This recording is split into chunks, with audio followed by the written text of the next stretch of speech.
This is Binghamton Now on News Radio 1290 WNBF Binghamton and WNBF.com.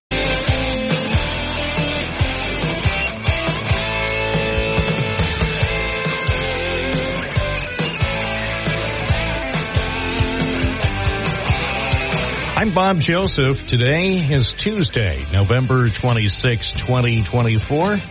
Call me, 607-772-1290. Here we go again, another big broadcast. We will be here till noon, maybe longer if necessary. And all are welcome. Remember, this is a community conversation. Program note for tomorrow, based on something I said last week, we plan to talk about music. It could be local music, it could be current music, or maybe musical memories. So tomorrow's program, music in the spotlight, although everything will still be on the table. You don't want to limit your enjoyment by putting constraints on the topicality. So if you have things you want to talk about, feel free today or tomorrow. You can talk about music today, but I think music would be a nice topic. Everyone seems to enjoy music. Oh, you could talk about the weather too. Everyone seems to enjoy the weather. Well, speaking of the weather, looks as though things are starting to return for what passes for normal weather at this time of year. The protracted dry spell appears to be over at this stage. We'll see how long this lasts. It definitely seems that a new improved weather pattern is with us. And what does that mean? Well, it means suddenly you see weathercasters on TV smiling. So if you like to watch weathercasters on TV, well, suddenly they have something to look forward to. Instead of day after day of unusually mild and dry weather, they can enjoy some rain and snow and wind and cold. So there. So good morning to weathercasters and meteorologists, by the way. What else is going on? Oh, locally, let's take a look at WNBF.com, one of the better websites in Binghamton.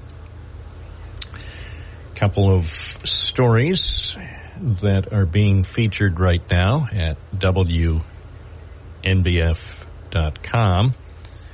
First, here in Binghamton, we see there is going to be an opening of the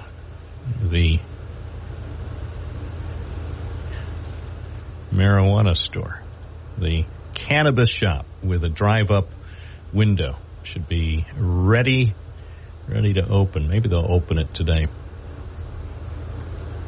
if they get the license. They stopped by on Monday afternoon, and they are ready.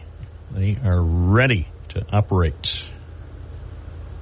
on Court Street. So the place that was the A&W for a long time now has been transformed. Biggest thing that we see is the orange that was the trademark color of A&W has now turned into red. So if you drive by, if you haven't been past there on Court Street in the eastern part of Binghamton, approaching the Kirkwood line, you might be a little surprised when you take a look and say, whoa, now look, it's red. It's not orange. So the marijuana store may be opening today if the license comes through from the Office of Cannabis Management. So we'll see about that. But I had a chance to speak with the operators of the store on Monday afternoon. They understandably are excited. Daron and Regina Driscoll said they do think that they could get their state license even today, and if they do, they could have a soft opening of the business. So we've been following this saga. Actually, I've been following the evolution of that site for many, many years, because I remember back when we covered the story when they were even planning the A&W restaurant. So much has transpired at that site over the last several years. About a decade ago, they had big plans to have the A&W. I'm looking back on a story from 2015 when they took out the old buildings. Remember what used to be there at 439 Court Street? It was Parisi's Twin Freeze. So for many, many, many years, that was a popular spot for people on the east side so they could get ice cream or other treats. So it's always been something. I'm looking back on a story. Oh, this was a story that Keisha did back in 2014. And she remembered going to Parisi's Twin Freeze when she was growing up. She said it was a couple of blocks from her house, and it was one of the first places she was allowed to walk to alone to meet her friends. Parisi's Twin Freeze. And she said, every time I drive by, I can't help but wish it was still up and running. And then, at about that time, well, I think it was about a year later, they announced plans that the old building is going to be torn down.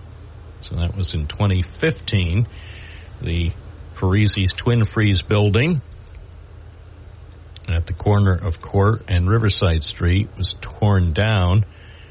And back then, City Councilman Bill Berg said he's pleased that the plans to construct a restaurant at the site are moving forward.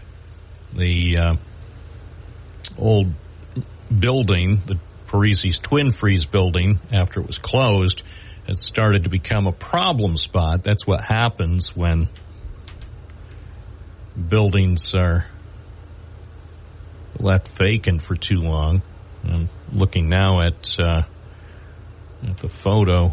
Yeah, I was there. The photo when they were tearing down the old building and getting set to construct the new A&W. And the A&W operated for, unfortunately, just a short period of time. I think it was only about 16 months. And things just didn't work out. And then since February 2018, the site has been idle. So if you think about that, that's nearly 7 years that the place has been idle. And then maybe starting today or sometime soon, as soon as that state license officially comes through, then the new business will open. So if you want to see more about the story, we have it at WNBF.com. It's 9:19 on this Tuesday morning. Oh, thank you, Peter from Binghamton. You reminded me. This is actually going to be a good topic today. Toward the end of Monday's program, we were talking about better choices. Everybody has an opinion about who President-elect Donald John Trump Sr. should choose to help be part of his big team. Because now, this is the big time. The first time, that he was in the White House. That was sort of a trial run. That was a test run to see how the machine of government works. Now that he knows how it works, now's the time to put together the best possible team. So Peter from Binghamton just sent an email about better choices. We've heard many of the choices for certain key people, but if you want to participate, this is actually a good topic. Peter from Binghamton has come up with a comprehensive list of better choices, and I will go through his list, and you can contribute your list too. If you have thoughts, and I'm sure you do, about who would be best to be part of the new team that will be running the USA starting January 20th, you can either call 607-772-1290, or if you want, you could send your list to bob@WNBF.com. And hey, if some people come up with excellent ideas for better choices for the new management team that's going to take over the USA on January 20th, maybe I'll send them to the big guy. Let's see what he thinks. It's Bob Joseph, Binghamton Now, on your Tuesday morning, 92.1 FM, 1290 AM. Stay connected using the free WNBF app. At WNBF, Eastern Thanksgiving time. We're joined now by Karen Sweet O'Neill from KSO Insurance Solutions, sponsoring this live segment. Good morning, Karen. Good morning, Bob. And how are you this morning? Super. Great. Yeah, it's a rainy Tuesday morning, but we need the rain. That's what they say. We need enough rain to provide sufficient water resources so people don't die of thirst, and also to shut down some of the wildfires. We don't need too much rain. We need just enough to stop the wildfires and just enough to recharge the wells so we don't run out of drinking water. We don't run dry. Well, hopefully we'll get it. So there you have it. Just right? The right amount. Just the right amount. Yep. Not too much, not too little. Just right. And maybe snow on Thanksgiving, they're saying? That's what I've heard. That's what I've heard. I might invite Dave Nicosia to come on the program either later today or tomorrow to... the weather guy. Yeah. He's very proud of the work that he does with his team on Mount Ettrick. Oh, well, he should be. Yeah, they do great work up there. Yeah. Always interesting. Yep. You can tell he's really into it. I don't know if he's as into it as Howard Manges, but... No, nobody. Howard is more into it than anybody in North America. Nobody is more focused on the weather than Howard. Oh, my gosh. Yeah, he's fun to watch. Well, he loves the weather. And it good. shows. His enthusiasm is contagious. That's right. Hey, if you like what you do or you love what you do, you're usually really good at it. Well, I think what I think about Howard is he loves the weather as much as I love the news. Right? There you go. So that's how I identify with Howard. He puts his heart and soul into it, just the way I put my heart and soul into reporting news and also into hosting this program. Well, there you go. It all comes back to Bob. And, of course it does. The world revolves around one person, Karen. And it's you. And it's certainly not me. The world according to Karen. So what do you have for us this morning? Well, this morning we're going to talk about what we're going to talk about tomorrow morning. Are you working tomorrow? Are you on the air? As they say, scheduled to work. I plan to be here. Okay. So if for some reason you call tomorrow at 9:20 and the phone isn't answered, you aren't working. There may be a bigger story behind it. Anyway, yes, I will be here tomorrow. Okay. So we're going to do a little teaser, and basically, this is the time of year with holidays coming up, Thanksgiving right around the corner, that families and friends get together and, partake of whatever celebration that they want to, as far as, Christmas or New Year's or Hanukkah, Thanksgiving. So it's always a good opportunity when friends and family get together to perhaps talk about, important areas in your life, your financial documents, and all of these kinds of things, your healthcare proxies, your will. And it sounds like it might be a downer, Bob, but it really isn't, because it's a real downer if you're not here and you leave your spouse or your, son or your daughter with no direction, because then they don't know, where to go to get information about your resources that they certainly would like to help the parent or the children with. And so it's just it's a gift to your family if you can at least have a conversation. And we're going to talk about specific things that you might want to say. And it can be very matter of fact. And I'll tell you, this is what we do up at the office all day long, every day. Because when people pass away, Bob, they need help. And they need help with direction. They need help with beneficiary designations and what is this, and I don't understand that product, and all these sorts of things. So we hear it all the time. So it's really a gift to your family if you can let them know where certain things are, who your attorney is, where your bank accounts are. You don't have to divulge everything if you don't feel comfortable, but they need to know at least where to start looking. So we're going to talk a little bit more in detail on that. Also, we have 1 week left for open enrollment, October 15th to December 7th, and that is the time period when people need to choose or keep their Medicare Advantage or Medicare Supplement plans and Part D prescription plans. Can I stick with what I have? Do I have to move forward? And are my medications covered? And so on and so forth. And so we've got a little bit of time left for that. We are at 1708 Vestal Parkway East, up above Plato's Closet and Style Encore. You can reach us for an appointment several ways. You can simply give us a call at 607-772-4898. You can Google us at KSO Insurance, and all our contact information comes up, including our website, and make an appointment that way.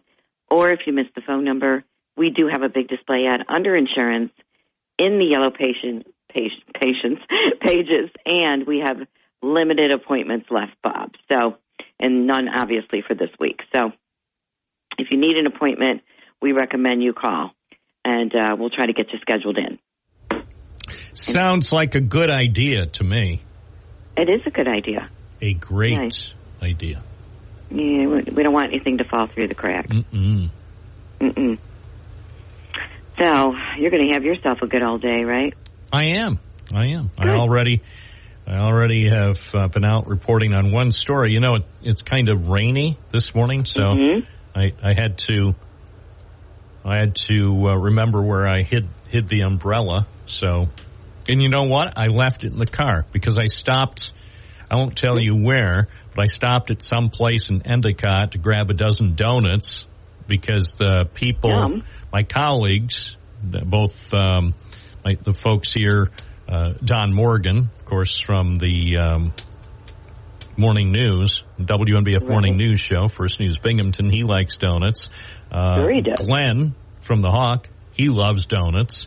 And then everybody in the office loves donuts. What I thought about, the donut place, they close on November 30th. So I thought I know what donut place. Yeah, because of HIPAA, I don't want to embarrass them, but it's a big red building on Nanacoke Avenue in the Union District of Endicott. Obviously, I've already gone and said too much. Man, they have a lot of donuts. The other thing that they have a lot of, and I put a video of this on Twitter because they have so many pies. Oh, I know. Oh, dozens, maybe hundreds. Yeah. I saw it because, and I put on Twitter, the tradition continues in Endicott, New York, because I'll tell you, Karen, it's like clockwork.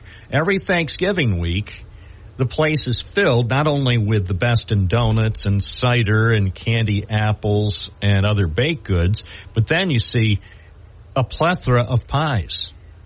Oh, yeah. Oh, my gosh. And so I put that on Twitter because I wouldn't be surprised that's the most pies anybody has in upstate America. They've got I don't want to say tons because there's no scale that I can't weigh exactly how much they have in terms of pies. But, man, there were a lot of pies there. And I decided, we'll put that on on Twitter. Then I came into the office, as I always do, my bright, cheerful self, and then I announced to everybody within hearing distance, hey, the donuts are here. The donuts are here. I felt like Paul Revere. So. And actually, this is how you are greeted nicely. You always get a warm welcome. Well, yeah. If I bring in donuts, or the other thing is, if I bring in breakfast pizza from another place very close to the donut place, and I think you know, it's interesting that little part of Nanacoke Avenue in Endicott. Not only do they excel at donuts and cider, but they excel at breakfast pizzas. So if I ever want to put a smile on the faces of the folks here at Town Square Media in Binghamton, I just stop at one of those places. Actually, I could have stopped at both this morning, and then people would be, oh my gosh, you've got donuts and breakfast pizza and cider and pies. Right? Too overwhelming. Well, that's got to true. do it one thing at a time. I was going to say, people, I mean, even though it is a holiday week, people still have to work. Yes, we so do. You don't want to overload people with donuts and pies and pizza all at once, you know. Then rumors would start to circulate. Then we would need more police for crowd control as the masses descended, because they think, oh, certainly they're going to have stuff left over for us. So anyway, not over there. No, not at that radio Trust station. me, the on air and the off air people have voracious appetites. I don't know why, but consumption is not a problem over there. Anyway, that's a good thing. Karen, have a great day. We will speak again tomorrow morning around 9:20. Sounds good. Thanks, Bob. You too. Thanks. It's WNBF 932. I know it's confusing to be listening to a radio station that is live and local and staffed by a person who was born here. I know it's probably not going to be permitted by the new guy in charge of the FCC. Just listening to the new chairman of the FCC. Well, he's not chairman yet, but he will be soon in, I think, less than 2 months. And so I want to get an interview with him. He was interviewed, I think, on Sunday, just a short interview. I'd love to interview the new chairman of the FCC. I'm fascinated by the changes that he is planning to make with the commission.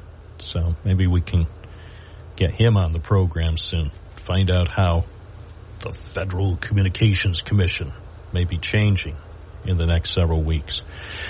Meantime, we are here for you on a Tuesday morning, 607-772-1290. I'm Bob Joseph. You're listening to Binghamton Now on WNBF.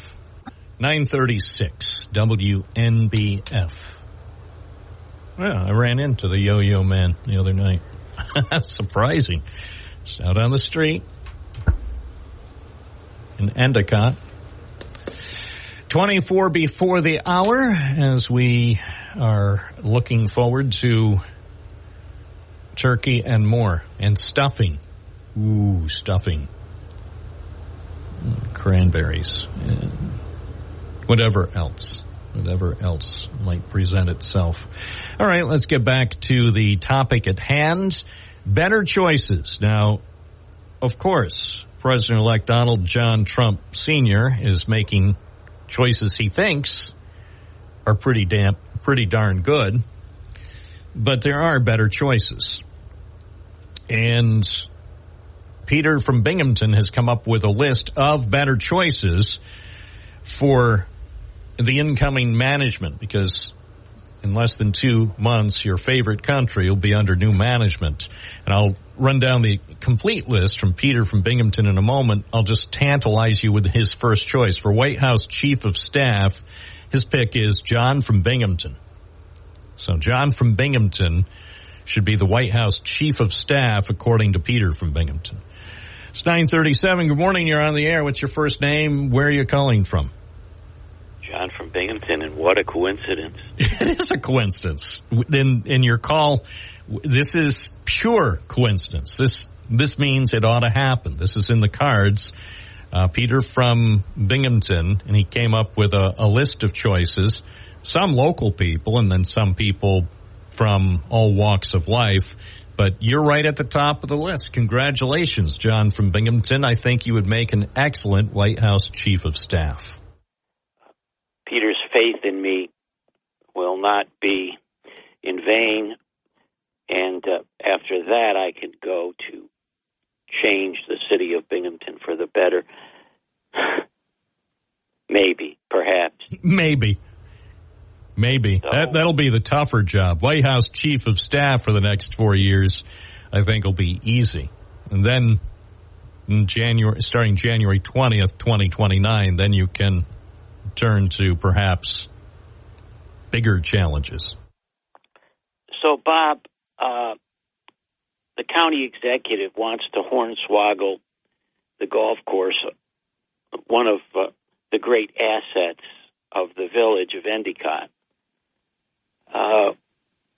Very interesting that he's trying to make this a matter of urgency when there has been no meaningful discussions or meetings with the village officials. There's been visits and phone calls, but this was supposed to be a rush deal. And, we might lose Dick's Opens the tournament, well. The fact of the matter is that the tournament was just announced, along with the return of the Kmart fashion designer, Adam. Is it Adam Levine?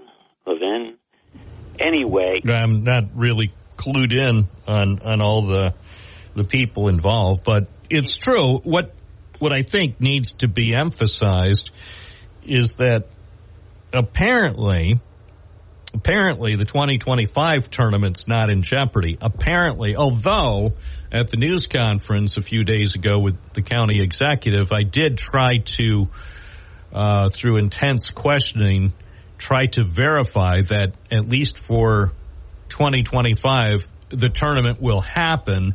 And yet, I was left with the impression it will happen, it still seemed to be sort of, it'll happen, but the PGA can always do whatever they want, which, I know they're the PGA and almost as powerful as the NFL, but in my opinion, the PGA has made a commitment to and actually set up dates for the 2025 tournament. I think it would be poor sportsmanship if, say, the issues revolving around the golf course and its irrigation system, if those issues haven't been solved even by the scheduled time of next year's tournament, I think it would be really, they'd be setting a poor example if they said, Endicott and the county haven't resolved how we're going to get the irrigation problem fixed, so we're just going to not hold the tournament. I don't think they would stoop that low. Well, supposedly tickets go on sale December 8th. Well, they do, but again, say if it's a circumstance beyond the control of the local organizers, say if the PGA did something, the unthinkable, and decided, we thought the local people, the village and the county, would resolve the irrigation situation by the end of the year, but for some reason they haven't. I can't imagine the PGA pulling that. Well, they could. It's, after all, it is their game, and if they wanted to shift it to another site, which we know that's happened before because of circumstances beyond our control, say with flooding, that could happen. We can't predict the weather next year. If there's devastating flooding or some other act of nature, maybe they would have to shift the location. But other than that, just say, look, around here, and you and I both appreciate this since we've lived here for a while, nothing happens fast. Nothing. Well, except when the people that are going to benefit. Well, then it happens fast. Well, yes. Okay, I am changing my statement. Most things don't happen fast, but you're right. When there are specific things where some people would stand to benefit, where I would say where quick action is incentivized, where the people who have the ability to make decisions either could profit or their friends could profit, then things can happen with incredible speed. And we all know that there's one family in Endicott that have controlled this thing since 1973 and made millions of dollars in salary and benefits for themselves. But Endicott, the village of Endicott, has gotten nothing in 20 years, not one red cent. Now, how could this be if it's a community event? How could it be that the owners of the golf course, get nothing? How could this be? Well, I don't know. But, it's not exactly surprising. Well, it is Endicott's good fortune. And let's face it, the people who now live in Endicott and are running Endicott had nothing to do with the golf course at its inception about a century ago.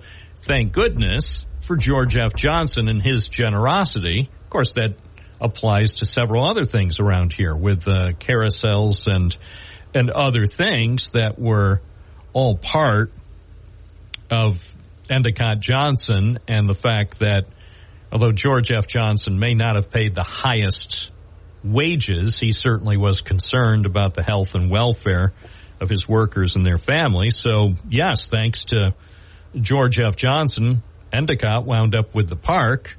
But it's if you think about it, it's sort of a two-edged sword, because Endicott has the golf course, also has a carousel at the Northside Park. Town of Union has a couple of carousels.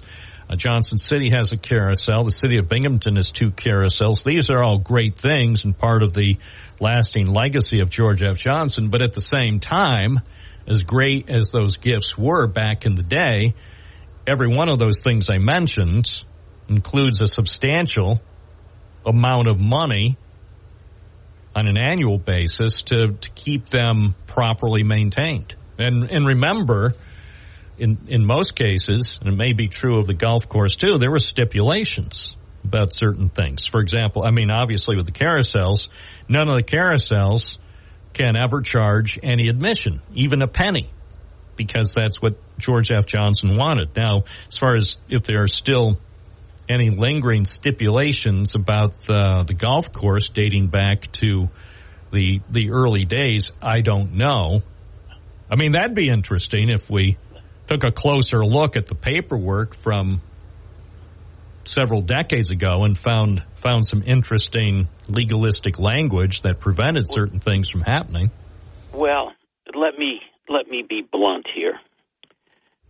Wait, hold on. Are you going to be uncharacteristically blunt?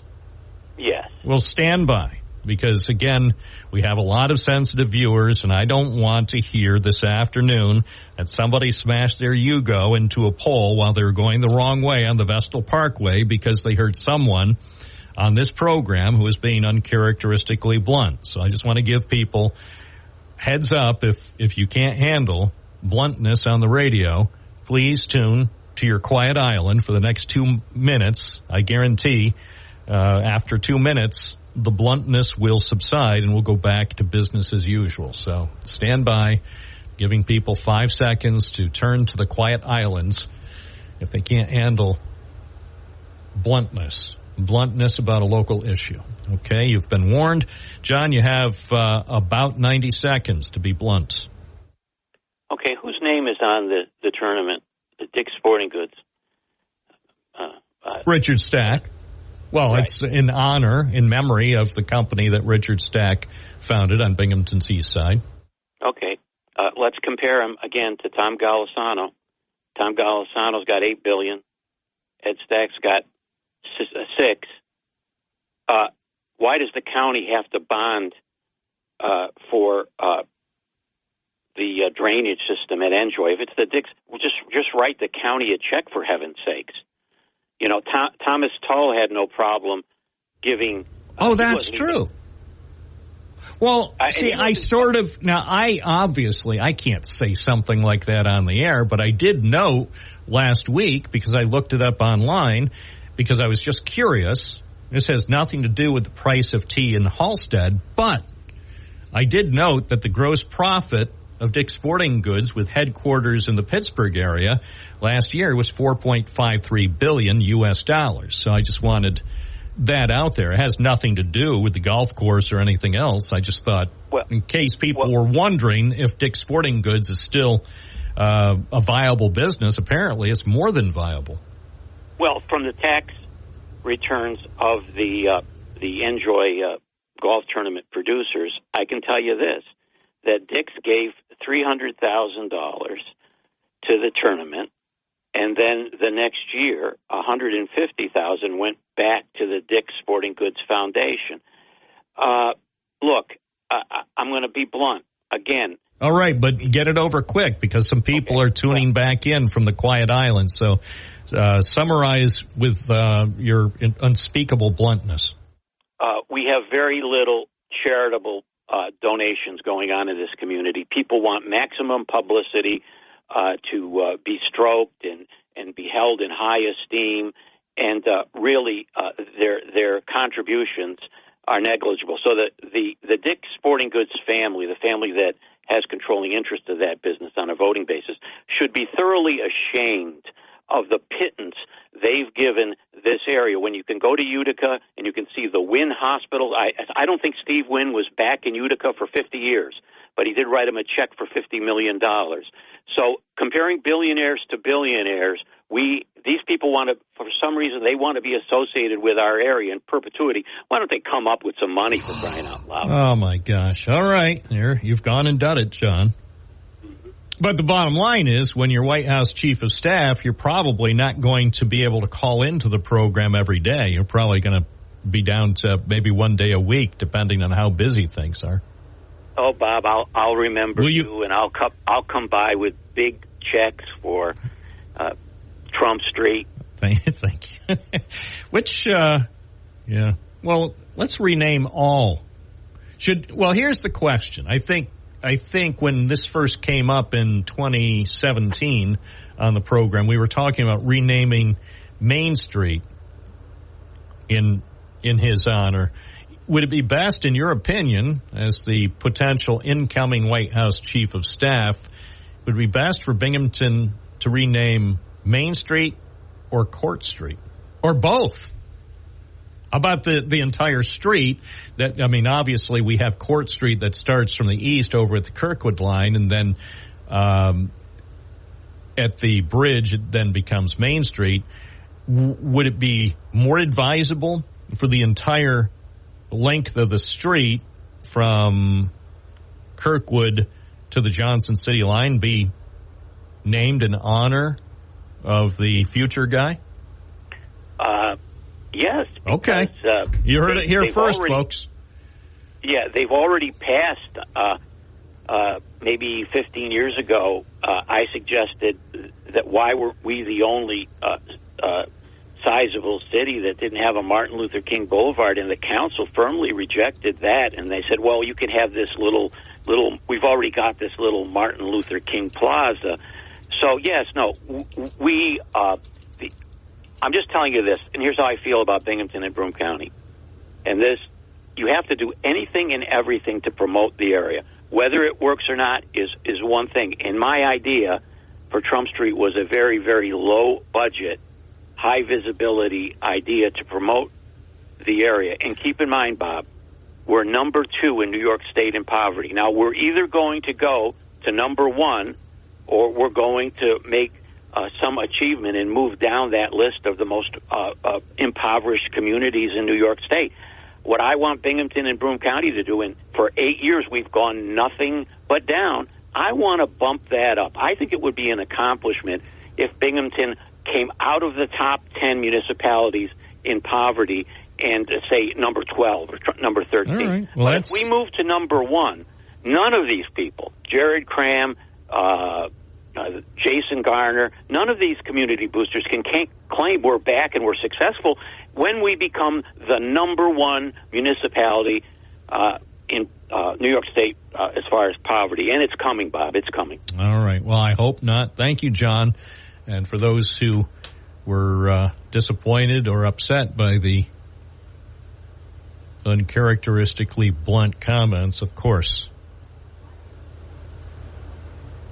we won't let it happen again today here on the program. 9:53 WNBF. It's just, we're just having a conversation anyway. It's just people talking. It's apropos of nothing. It's just conversations.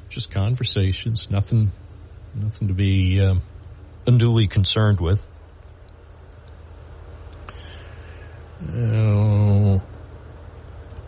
I guess we'll do the weather forecast. My heart is over on the news side, not the weather side. I understand why some people are really into the weather. They're as enthusiastic about the weather as I am about the news, but with the understanding that I value the weather and I appreciate how important it is in everyone's life. I apologize that I am just going to give the forecast just pretty much unemotionally. So here it is from the National Weather Service. Cloudy today, some showers this morning, gradually becoming mostly sunny, high 51, partly cloudy tonight, low 31. Partly sunny tomorrow, high 45. Rain on Turkey Day, high 42. I told you, I don't call it Turkey Day, but apparently on radio you're supposed to. Friday, for those who need to bring back their holiday gift items for returning stuff on Friday, partly sunny with a chance of snow showers in the afternoon, high 39. And here's some guidance from the Hazardous Weather Department. They're still monitoring the potential for winter weather tomorrow night through Turkey Day and into Friday. Details on timing, location, and strength of the system remain very uncertain at this time. But they say you should keep listening and be prepared to buy sufficient quantities of bread and milk. And eggs, by the way. They've added eggs to the mix. So bread, milk, and eggs. Be prepared. You might want to stock up now just in case. Just in case.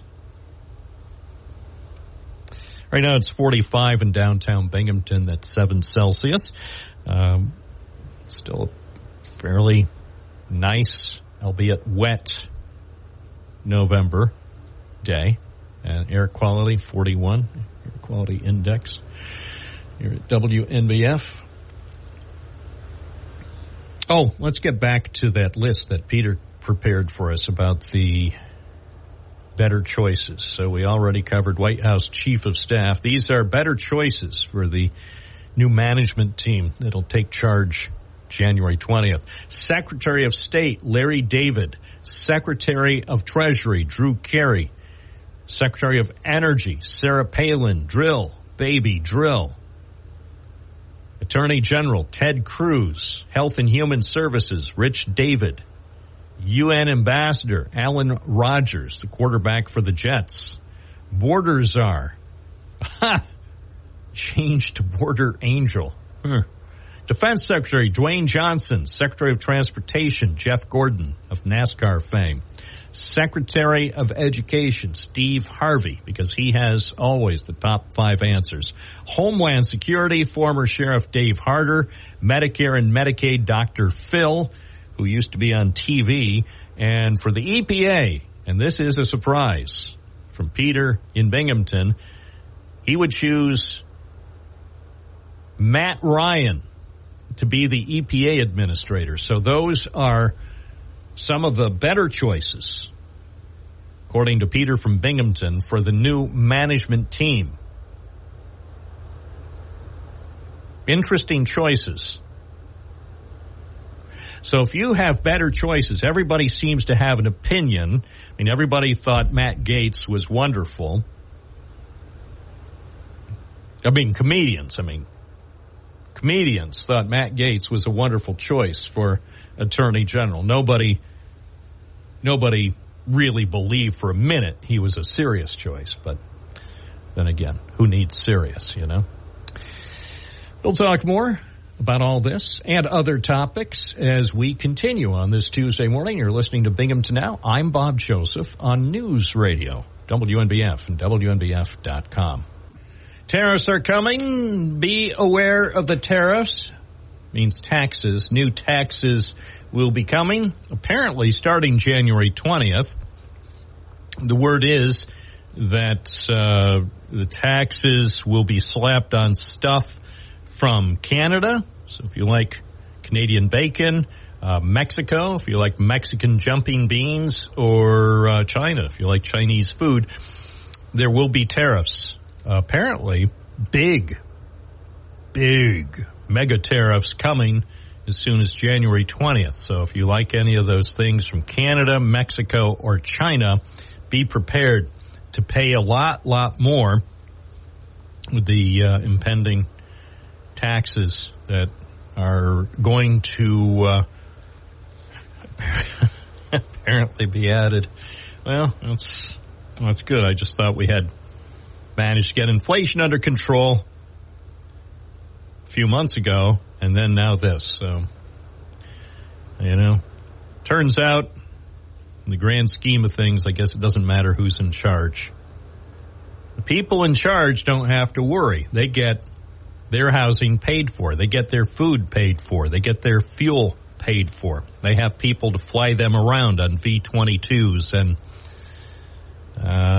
VH-71As or whatever, made in Owego, paid for by you and me.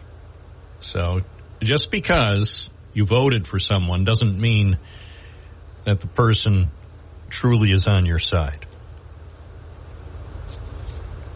Because tariffs are taxes. Oh, the companies will pay them. The companies that make the stuff or bring the stuff in, they'll pay them. Yeah, they'll pay them and pass the cost on to you, the home viewer. So that's how it's going to work. Unless this is just one of those idle threats.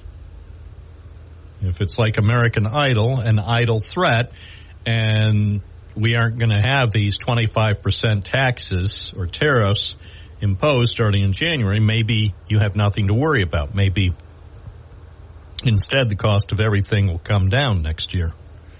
I guess we'll find out, won't we, when we go shopping starting January 20th. 607-772-1290 is the number. Good morning, WNBF. You're on the air. What's your first name? Where are you calling from? Tom from Endwell. Good morning, How you Tom. doing today, Bob? I'm good. You ready for your turkey day? I am. Looking forward to it. I'm sure. Yeah, when you're talking about these tariffs, Trump does a lot of different things. He uses them for leverage. But, I also want to, remind people, the same people that are saying all this stuff about tariffs were also the same people that said Trump would have us in all kinds of wars. Now we have wars under Biden. It's also the same people that said that Trump built the cages. We also know that Biden and Obama built the cages. It's also the same people that said that Trump was tearing the families apart. Now we see under this administration that there's over 300,000 border children that they don't even know where they are in America. It's also the same people that are telling you everything's going to go up with Trump on his tariffs or whatever he does, is also the same people that told you Hunter's laptop was a conspiracy. It's also the same people. All right, I get the point you're trying to make. So I get you think the tariffs are good. No, I think Tariffs are bad. Are used. Now, anybody can tell you Anybody who understands the economy can tell you that in terms of keeping prices under control, tariffs are not a good idea. Well, that's not true. That's Explain. not true. Anything Explain. can be bad. Anything can be bad. It's all in how you use them. Your phone can be great, but it can also be used very poorly. So tariffs are a lot about leverage. When countries know that you're about to put tariffs on them, that's going to really hurt their economy. They're going to come to the table. Now, we're supposed to have equal trade. We're sending China and all these countries boatloads of money, right? That's all we're sending them is money. Why they send us boatloads of garbage.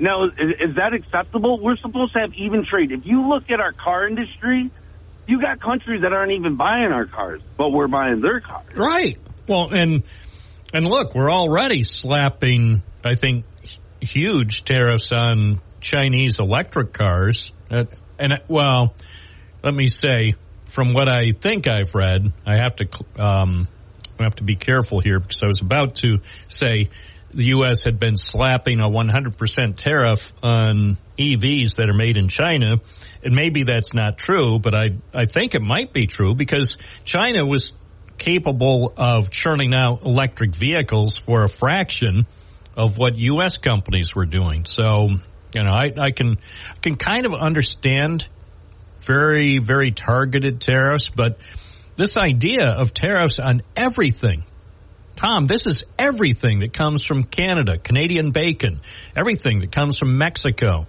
Mexican jumping beans, everything that comes from China, Chinese food, all will have at least a 25% tariff. And I'm going to tell you, the companies aren't going to eat all 25%. Maybe they won't raise prices 25%, but they gotta please their shareholders. Yeah, then you also got to look at what are they charging us at the shore. I know. That's what I'm saying. So the companies aren't on our side. We already know that. We've seen it the last 4 years. The companies, they love that they have pricing power, and they think under the new management they're going to have more pricing power. And I think one of the reasons they'll have pricing power is because when people gripe about higher prices, they'll just say, well, it's because of the tariffs. Well, what I meant by the shores, what's China charging us at the shores to get their goods? And we're just sending them boatloads of money. No. That's all we're sending. No, we don't send them boatloads of money. Come on, man. Well, how are you filling up all your Walmarts, your Kmarts? Well, okay. You mean, are we paying for the stuff that we as Americans buy? Yeah. So in that instance, yes, Americans aren't like a bunch of shoplifters over at the Target helping themselves to as much as they want whenever they want. No. Americans, you and me, we're upstanding citizens. We pay for our cheap crap. But what I'm saying, though, Bob, they're not buying anything from us like we're buying from them. That's not even trade. Well, then look in the mirror. We're to blame. We're to blame. I admit, as much as I don't really like buying stuff that's made in China, usually I'm forced to because the places where I shop stock so much of their merchandise from China. I can't go to Manhattan on Fifth Avenue, or I can't go to Rodeo Drive and go to the stores that have carefully crafted and very expensive goods. I don't have that kind of money. Just like most people listening, we have to go to places that are selling stuff we can afford. And unfortunately, most of that stuff tends to be made in China. Right, but you know what really saddens me though? What? Is the people that have a loud microphone, like your liberal media, they spew off all this stuff. Who? Rachel Maddow? Rachel Maddow, she's not even going to have a show after Elon Musk buys the dump. She's going to get fired so fast that her head's going to spin. On a serious note, Bob, all the things that the liberal media and the Democrats spouted out over the last 8 years, 99% of it was all lies. And it's all coming out, just like the whole FEMA thing that recently. You didn't let it play out. You had callers that called me a conspiracy theorist. Now it's on the Capitol. They're talking about how FEMA's basically shunned all these people in the Virginia area, and they're still sleeping in tents.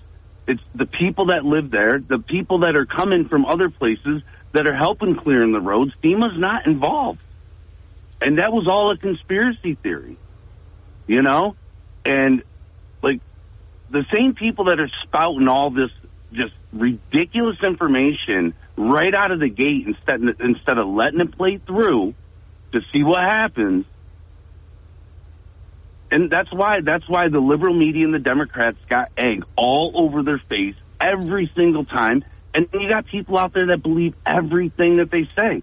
Now they're going to drop all the documents, or supposedly all the documents and emails on January 6th to show the FBI that was involved, other players that were involved, what they were compensated being involved.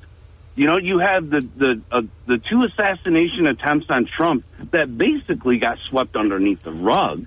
I don't think they did. I don't really think they did. They got a lot of attention. Certainly the news media gave those incidents a lot of attention, and the federal government gave it lots of attention, including serious reviews of the ineptitude of the Secret Service. Bob, what do we know today that we don't know any more about those two individuals today than the day that it happened? And we probably never will. Look, JFK was killed in 1963. So what was that, 61 years ago? Look at how many unanswered questions persist 6 decades later. We as the American people apparently aren't entitled to the answers, whether it's for things that happened this year or things that happened 61 years ago. We won't get our questions answered. It's as simple as that. Do you know what's funny about the JFK? I got two things about the JFK. When my dad served, I found out when he passed that he used to drive JFK around, especially overseas. I found that out when my dad passed. But the other thing about JFK is the people that were there and saw it said that there were two people involved. They saw it, and the government called it a conspiracy. So they didn't listen to the people and investigate it. So somewhere's in that mix, it's all hidden, just like January 6th is hidden. Everything's hidden. You make it sound like this is not a common occurrence. I'm telling you, virtually every story you can possibly imagine, including local stories, we never get the whole truth. Never. Trust me. Routine stories. And I cover routine stories and then some stories not so routine. Honestly, even the simplest story, I still wind up with a dozen unanswered questions, and they're never going to be answered. That's the way it is in this country. Yeah, look at Hawaii when they... I know. So let's just stipulate, no matter what happens, whether it's Peanut the squirrel or Hunter Biden's laptop, we're always going to be stuck with plenty of unanswered questions. That's how we do it in the United States. Well, that's a prime example that good, solid journalism does not exist. That's not true. That's not true. There is good, solid journalism still, but you can't compel people to answer your questions. You could ask 1,000 people 1,000 questions about something. Nobody can force them to answer your questions. And when it comes to government or business or individuals, most people don't want to answer your questions to get the full picture. They'll tell you just enough of what they want you to know, and then after that, forget about it. Well, Bob, a lot of your top journalists that took a lot of risk, a lot of chances, wound up assassinated. There's documentaries on Netflix about the guy that blew in the government for bringing drugs and guns, using our military to bring guns and drugs and planting them throughout all the cities. You know, you had on there. There's a bunch of OG gangsters now that they're growing, all grown up. They talked about how they would find these military crates in the alleys. I mean, and that journalist broke that story, and he wound up dead in the hotel. He wouldn't go back to his family. Well, that's why some journalists aren't going to ask too many questions of too many people too often, because I'm serious, who's committing journalism in this country wants to be killed? That's my point. No, that's my point. You made a statement a moment ago about something to the effect that good journalism is dead, or they're, implying that there are no good reporters, when nothing could be further from the truth. There are plenty of good reporters. Journalism isn't dead. It is in trouble because of big corporations who are extremely greedy and have cut back on their commitment to real journalism, thinking that somehow AI is going to replace real journalism. Yes, that's a problem, but it's not because there aren't people who are trying, young people and older people who are still trying to get the answers, but you're missing the most basic point. You can't force people in government or in the private sector or nonprofit sector or individuals. You can't force them to answer your questions. Bob, I mean, you basically proved my point. Well, no, you basically don't seem to understand. You don't seem to understand. You can only report so far. And it is true, I'm not going to be reporting on any stories around here that I think are likely to get me seriously hurt or killed, because I love life. So, yeah, for some reporters who apparently think that there is a story that is so vital to the public that they're willing to get themselves killed, and there are some, I'm not one of them. I don't want to be killed because I like to report and because I want to give information to the community. I still want to live for at least another 40 or 50 years. Bob, that's my point. There's not a person out there willing to take the risk. And why would they? You bemoan the fact that people, reporters, hey, if you think there is a story so important, whether it's local or state or national, that somebody ought to be risking his or her life, then why don't you do it? Instead of coming on the program and suggesting journalism is dead. That'd be like tantamount to saying law enforcement, if they're faced with somebody who is armed to the hilt, ought to go in without proper protection. It's not going to be done. You have to be crazy. You have to take appropriate safeguards to keep yourself from getting hurt or killed, no matter what you're doing. And for you not to appreciate that the average journalist, as much as he or she wants to get the complete story or a more complete story, that they're not going to put their life at risk, for you not to appreciate that, just, I don't know. It speaks for itself. It speaks volumes. I mean, you answered my... Yeah, I know. Case closed. Next topic.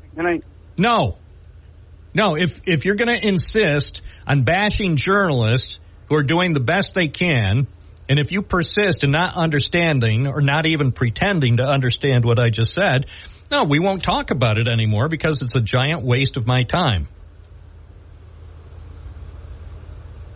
A giant waste of your time to have an adult conversation. That's a waste of your time. Well, we've spent the last 15 minutes talking and the last several minutes talking about journalism, and no matter what I've said, you haven't indicated that you understand one thing that I've said about the state of current journalism. No, what you basically stated to the people, and you proved my point, is that probably 95% of what you hear is 100% BS, because the journalists that want to try to put out the story knows that they're going to be assassinated, because that's what our world has come to. All right. That's all. Thanks. Thanks for your call.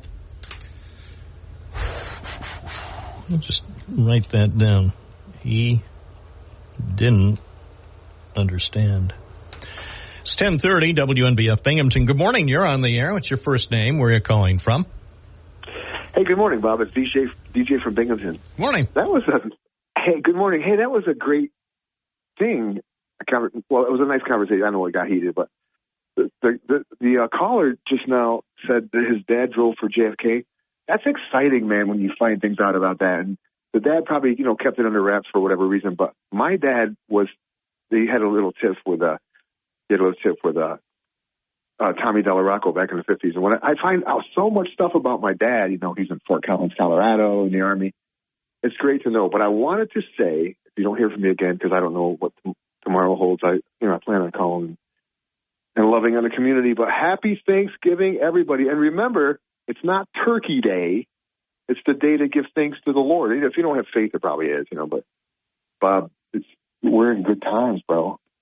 Did you get my thing about the SS Beloit, the ship that's going over to war with for Israel and like that? Did you get that email? Come on, Bobby. No. Talk to me, Bobby. Talk to me. Come on, Bobby. Oh, wait, you sent it yesterday. SS Beloit, Beloit is I guess it's by the way, you don't have, just for future reference, no need to send me pictures. I can get pictures on the internet. If you have a message, I see it now. Okay. And I saw that you sent something, but the topic, see, when you send me an email, especially when I'm on the air, if the topic doesn't seem to resonate with anything local, and USS Beloit yesterday, it meant nothing to me. I mean, that was a beautiful ship. No, it's a great ship. And it's going out to war. I know. I see.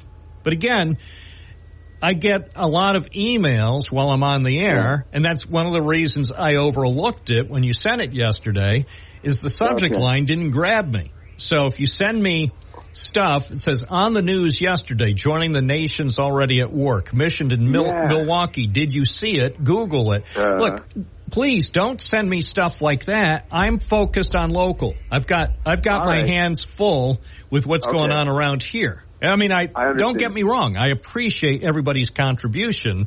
But that's one reason why I didn't even open it yesterday, because I'm saying to myself, USS Beloit, what's that have to do with the first word? Okay, and again, I'm not saying because I'm curious about everything in the world, but I also have to offer some insight, especially when I'm on the air from 9 to noon. Right. If I see something with a subject line that doesn't say, if you said gunshot at North Street or whatever.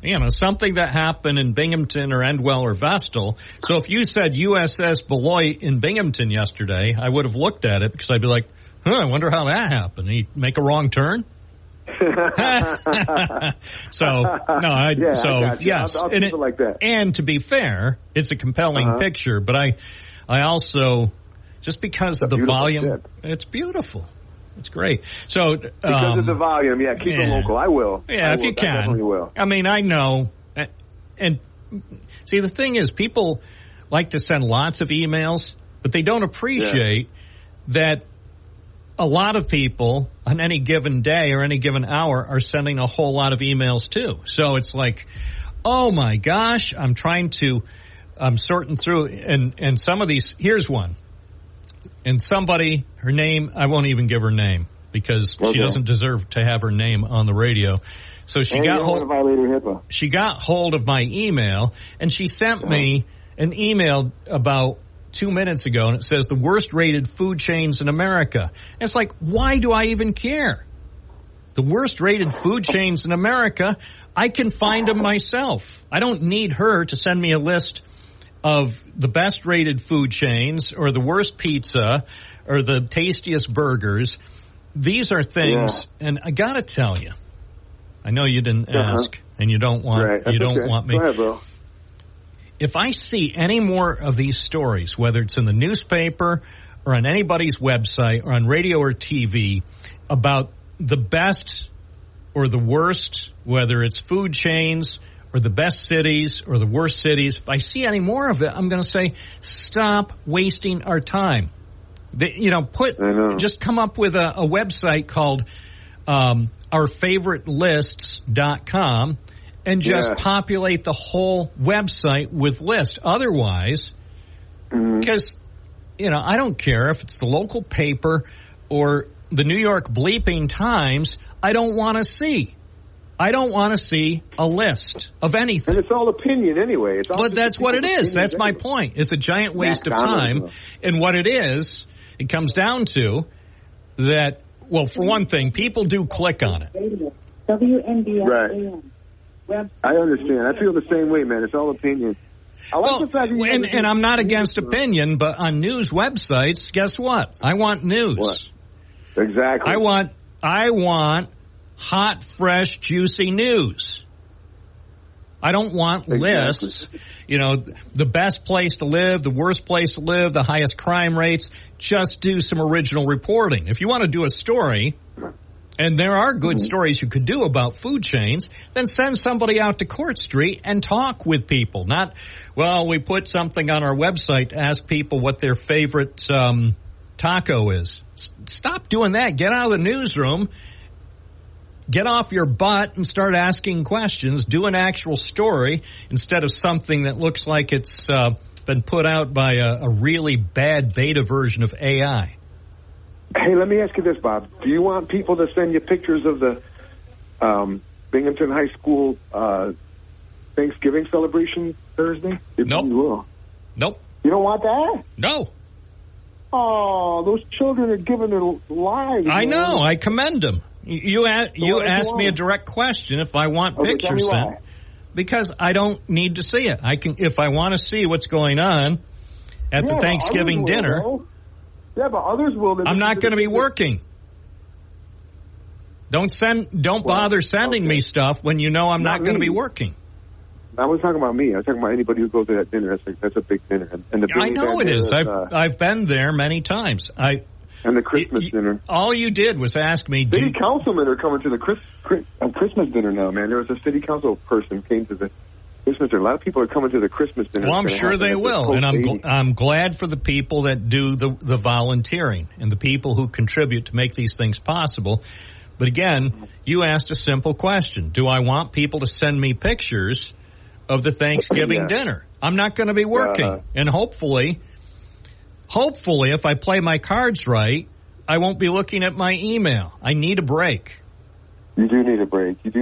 And I wish people would appreciate, as much as I love what I do, every once in a while I need a break. And so for everything that you send in that is not right on topic, I mean, it just adds. It's a giant stack of stuff, and then I have to zip through it and and then at the end of the day, I'm exhausted. Not so much physically, mentally. And I understand about stress, man. Stress can cause problems. And, 1 Peter 5:7 says, cast all your stress on him. I understand that. Oh, yeah. I know. No, see, here's the thing. Dan Bongino, Sean Hannity, Mark Levin, they're all the greatest. Yeah. We love them. And heaven forbid if we lose any of them, because they're all just such great talk show hosts. But the little secret with all their programs is they actually have staff people who plow through their emails and their stuff, and people who do their research. I don't have staff people. I know. I have no, and I'm not complaining. I'm just pointing it out. So, if you send me, like you did yesterday, a picture about something, that is not locally focused, sometimes I'm going to have to overlook it because I'm trying to, somebody sends me a tip about mayhem somewhere in our listening area, I have to take priority, and then I have to call, and I know our friend who hates journalists. Well, he doesn't hate journalists. He just thinks journalists aren't doing much work, apparently. Oh, the caller from before? Yeah. So the person he's who a cool dude. I listen to him all the time. I like him all the time. Well, he's a real cool dude. He's a cool dude. He doesn't agree with you. He doesn't agree with you, but he's That's okay. He doesn't agree with me, but you spend several minutes talking about journalism and how, honestly, even though there are fewer journalists today in Broome County than ever, the ones who are working, the ones who still have a job for the moment, remember, it's the holiday season. So what happens during the holiday season to journalists? They get laid off. They get fired. So if you wonder why people are under stress in the media, because what better time for companies that need to cut costs, what better time to cut their costs than at Thanksgiving and Christmas time? So we already have too few journalists doing the work that used to be done by double or triple or even more of the people. And then we get people like him who suggest that journalists, and again, he didn't say this specifically, but imply that most journalists are not doing their job and not even giving the slightest bit of credit. And that's what's exasperating. You know what I've been surprised about, Bob? I've been surprised that, and I'm glad they're not. I'm really happy that they're not. But that a lot more people aren't gloating about President Trump winning and giving her the, he just won by so much. And they're not gloating. That's good. Well, I just want to say happy Thanksgiving. Man. All right. Well, all you listeners. Yeah, and again, speaking on behalf of myself, I'm doing the best journalism I can, even though some people apparently are ungrateful. I know you are, Bob. Yeah. People know you are. Well, except for some guy in Endwell. But, Anyway, thanks. It's 10:41 at News Radio WNBF. By the way, I will be posting some stories at WNBF.com. So if you want to see some original local reporting today, you can look there. Because this afternoon we'll have some stories.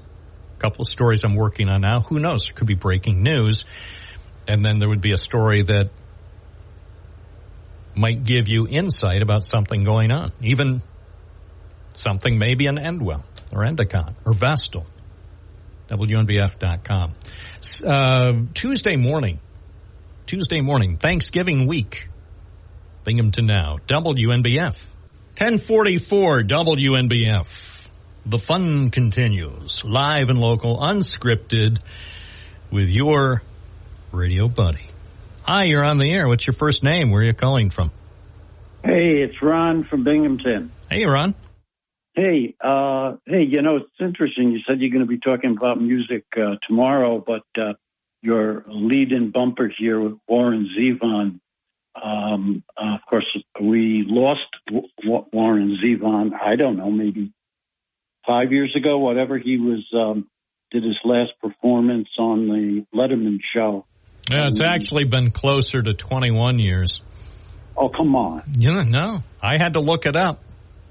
He was only 56 when he died in September 2003. 2003. Wow. Time flies. I thought it was more recent, but at any rate, I'd see him on the Letterman show, and he was a unique performer and songwriter. I've got a needling pet peeve. So I don't know why this peeves me so, but it does. I think it's because I spent a lot of years in the fundraising business. That is, raising funds for nonprofit organizations. I used to do that.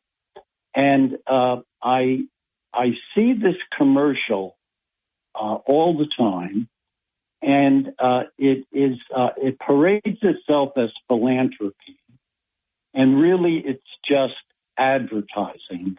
And when you look into the nuts and bolts of it, it just, again, it peeves me. And that is, there's a company which doesn't exist anymore, really. It was sold about 5 years ago. It's a plumbing company that was sold. And it was sold to a company in Middletown, New York. which is held by a conglomerate portfolio company in Jacksonville, Florida. So actually, folks in Jacksonville, Florida, with $400 million in revenue, have the stake in this local company with the name that it carried for like many, many years, and as if it still exists as that company. And they have a thing where they show that they care by giving $1,000 a month to a local charity. This is essentially the company that bought out the local company 5 years ago is from Middletown, New York, and they have sales of $5.8 million. So they give $1,000 a month to a local charity and make a big deal of it. It's 1/10 of 1% of their revenue. It is not philanthropy. It's just advertising. Well, a lot of companies do the same thing. Variations on the same theme. Well, this one's special because the news picks it up, and I've seen it as a news item. Part of the news. This company, which again, I'm not naming this. No, you don't have to. But the bottom line is, if the news picks it up, it's because it was highly recommended either by the sales manager or the general manager. It was probably not something the news director wanted to cover. It was probably something driven by sales, or if someone in the newsroom didn't pick up on the subtle hint, then they get an email or a call from the general manager and say, hey, it would be really good for you to do a news story about this today. And trust me, when a general manager says something like that in an email or a personal conversation, that it would be really good to do a story about that, well, you do a story about it. Oh, yeah. But again,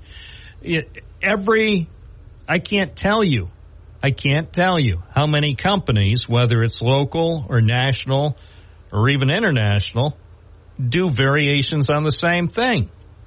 And yes, everyone is unique.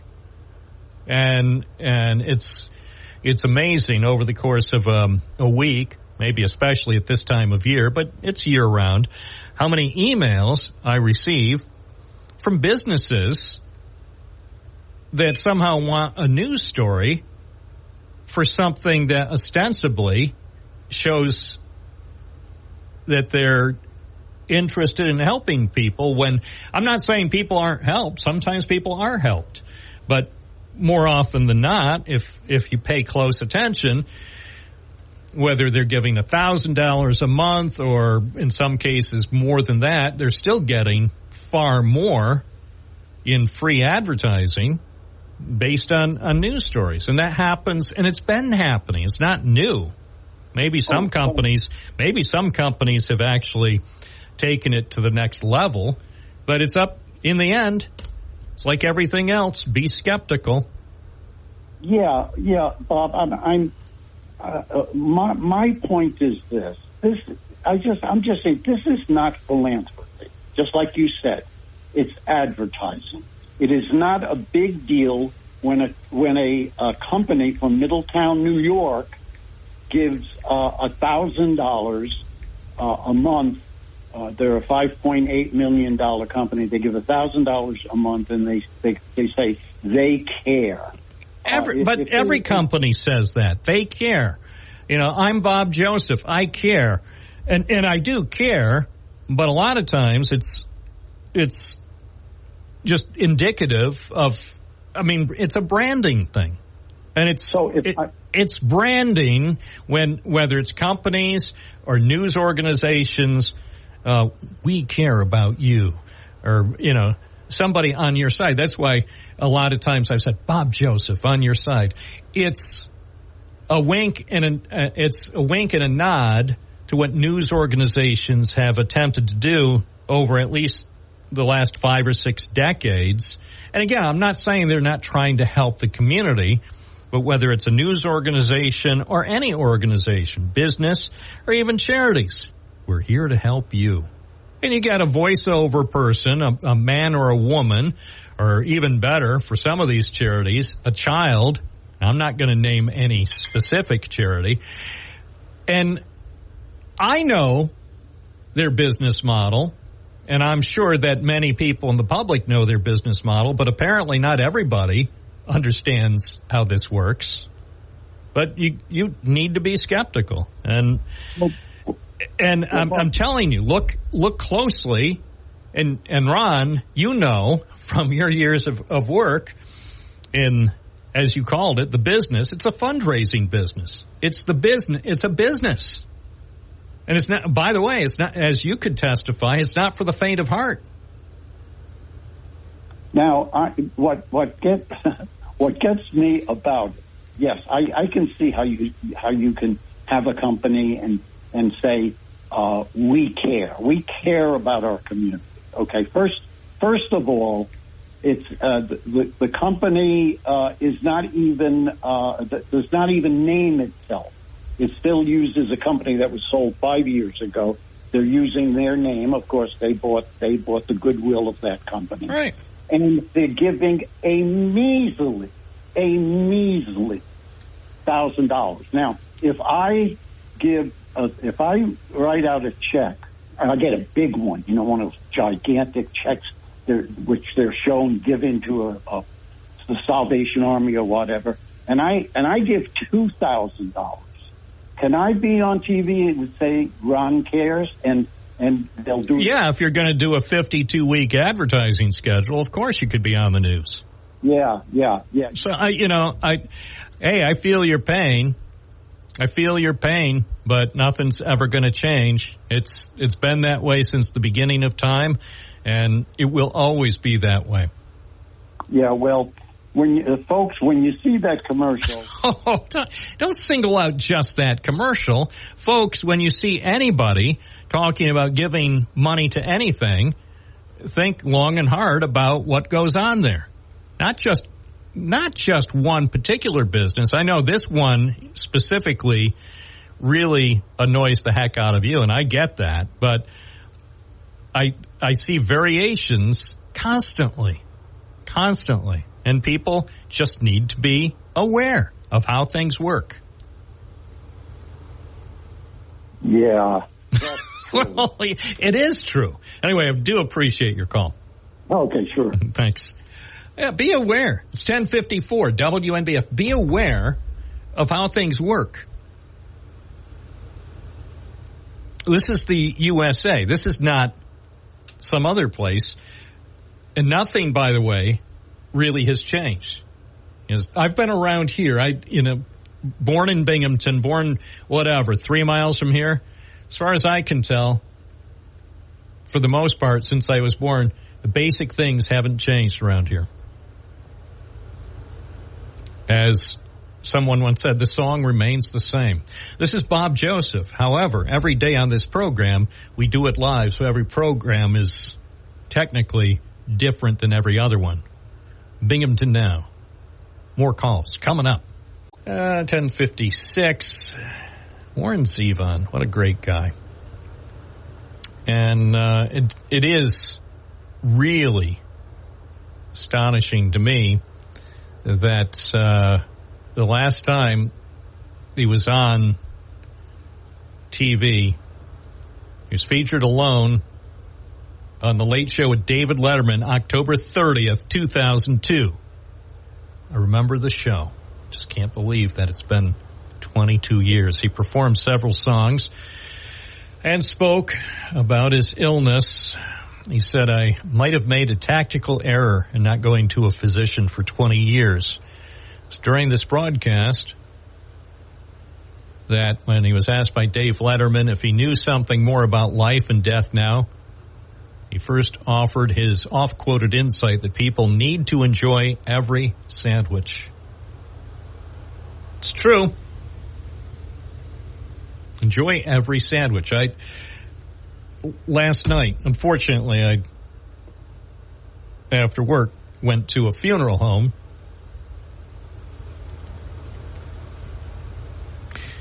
And so that's tough, but it happens. And then afterwards, I said, well, what do I need now? I need a Speedy. So I went down to the Speedy Shack to get a Speedy, and I enjoyed that sandwich. I don't take it for granted. It was just a Speedy, under $10, but didn't take it for granted. Don't take anything for granted. Enjoy every sandwich. Enjoy every day. It's 10:58. I'm Bob Joseph on WNBF. Binghamton now. Squeeze in just the right number of calls. Morning, you're on the air. What's your first name? Where are you calling from? Tom from Susquehanna. Morning. Good morning. How's it going? Listen, I want to. You're having a good show, Bob. That weather guy that you have on, boy, he hit it right on the head with this last storm. You should have him on more. You know that? He's very, very good. Very good is really good. Yeah, I mean, excellent. He's the best in the business. That's my opinion. You know, you're right. You're right. Is there a way you can get it? Can you get in touch with him? You know, anytime we got an event coming up, have him, call him up and see if he'll come on like a regular. Well, the truth is about Dave Nicosia is he would do that. I try to exercise some discretion. If it was up to me, I'd have him on every day. But he also has work to do because he's in charge of the National Weather Service Binghamton office. He's the meteorologist in charge, and so he's very busy, and he does us, I think, a great favor by coming on the program, especially when we have storms coming up or if it's right around the holidays. I'm not sure if he's scheduled to work tomorrow, but I might check with him to see if he would be willing to do a call-in tomorrow morning to give people the Thanksgiving, not just for Thursday, but the Thanksgiving weekend forecast, because he is very good. Yeah, because, you don't have him on every day, because if the weather is nice. But, I mean, he really hit it on the head. He said, over 12 inches, and he was right. I mean, he really was good. He grew up. What are you doing for Thanksgiving? He grew up not far from where you are. He grew up in Athens, Pennsylvania. Oh, is that Bradford County? Yeah. Well, I'm in Susquehanna County. Right. So he grew up not too far west of where you are right now. Oh. So he's very, very familiar with weather patterns in this area. He hasn't spent his entire time with the National Weather Service forecasting in Binghamton, but he spent most of his time. He's worked for the National Weather Service now for more than 3 decades. And he's been he has been in charge of the Binghamton office since June 2021. So he's been in charge now for about 3.5 years. And he's an excellent forecaster. He's a few times he's actually been on the program here in the studio because he actually loves doing things on the radio. Now, usually when we do updates, as we did last week with the snowstorm, those were phone-ins because he really couldn't stay away from the office. But he did give us a significant amount of time last Thursday and Friday. And as you pointed out, I think he nailed it on this particular storm event. Oh no, he definitely nailed it. I mean, he was talking there because we had it all over the place. What's going on down here? But I mean, if you can get him on, he's very good. So, what are you doing for Thanksgiving? I'll be with family. Oh, that's good. I unlike some people, I guess a lot of people like to travel or feel because let's face it, a lot of people now live all over the country or all over the world, so a lot of people wind up traveling around the holidays. Fortunately, I always plan to stay fairly close to home around the holidays. I look at everything that happens. And every year, it's usually the weekend before Thanksgiving or the weekend before Christmas. And I look at all the news reports. Oh, it's going to be mayhem at the airports or mayhem on the highways. And I'm thinking, how can you possibly enjoy your holiday, even if you are going home to see family and friends, and you're going to be so tense in getting there and maybe tense in getting home? And I'm fortunate that I stay in the area for my holidays. I mean, oh no, that's the smart way to do it. Yeah, my daughter's going to be coming over here, and most of the time she works on the holidays. When I used to be a cop, so I would be working now. I mean, it was the Macy Day Parade and all of this other crap that they used to have on.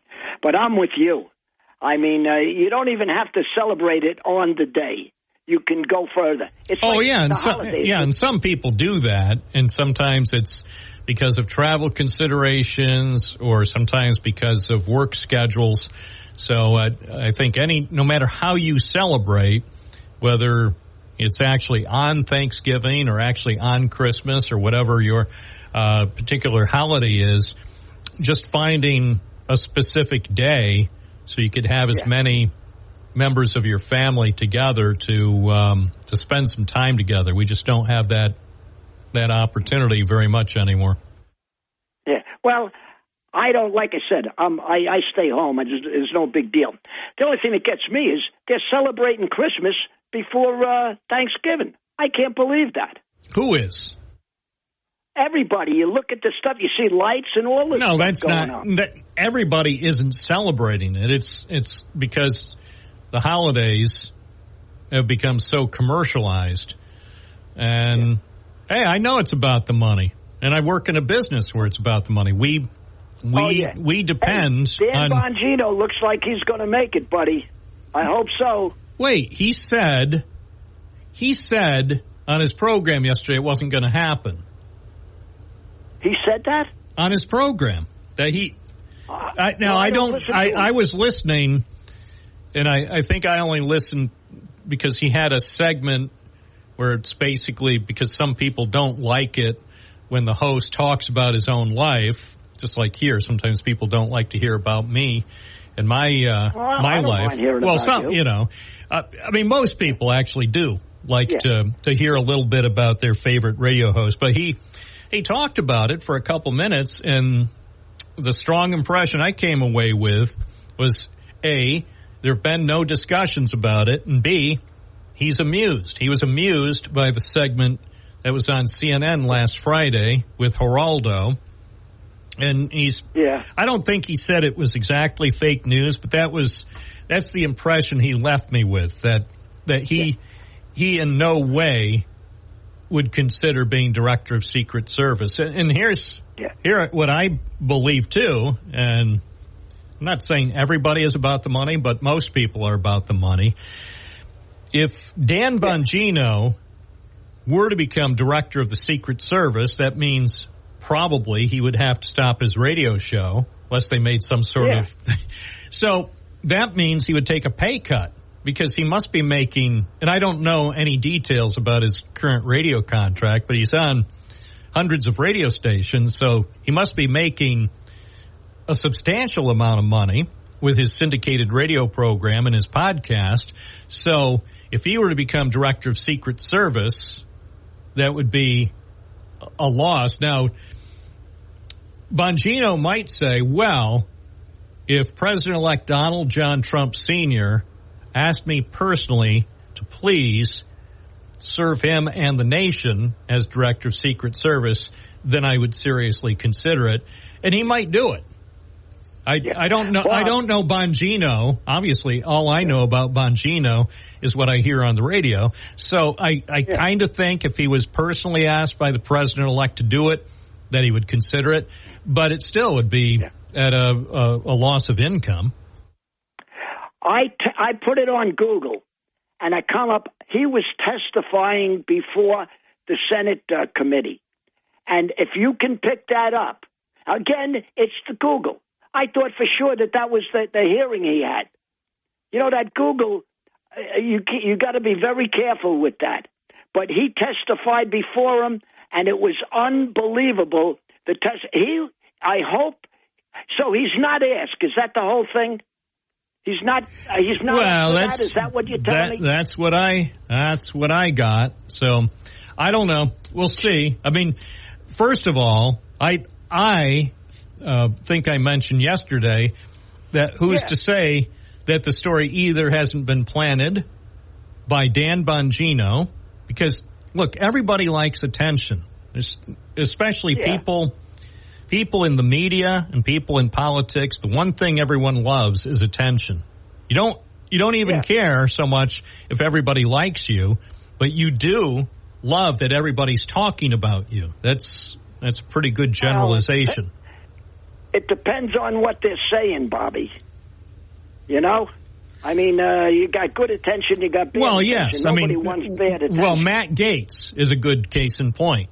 Matt Gaetz, everybody was talking about him, but some of the people who were talking about him didn't have nice things to say about him or past allegations. So it's true that sometimes if people are saying you're a notorious person and you've done bad things, that's probably not something most people want to hear about with themselves. Matt Gaetz, I told you this, that now again, it's on Google, but they said that he comes from one of the wealthiest families in Florida.